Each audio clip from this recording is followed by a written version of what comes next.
Welcome to Jaguar Land Rover. My name is Jordan Rothrock. Today we're going to take a look at this 2020 Grand Cherokee Limited. It's Delmonico Red, also known as Red Pearl, which is an awesome color.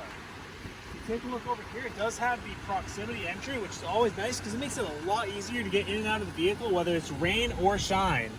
Just push that button right there, it locks it, put your hands in it, it opens it right up. If you take a look back here, one thing that I love about Grand Cherokees is there's plenty of storage space. And where it is limited, it does have a charging port in the rear, as well as a power tailgate. So it's as simple as pushing a button right here and continuing on your way. Now, it does have plenty of room out back, as well as the rear seats. The seats are set for my height, so it's almost all the way back, and there's still enough room for me to sit out back here. Plenty of room. You've got a full-size outlet out back, as well as 2 USB charging ports.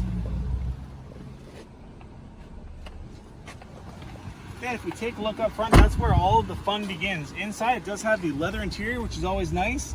Low mileage at just under 37,000 miles. It has heated steering wheel, heated seat, blind spot, navigation. It has the Quadra-Track 2 system in it, which means that it does have a two-speed transfer case. So it has a low setting for 4-wheel drive. I want to thank you for your time today, taking a look at this vehicle with me. My name is Jordan. If you come into the showroom, just ask for me. Have a wonderful day.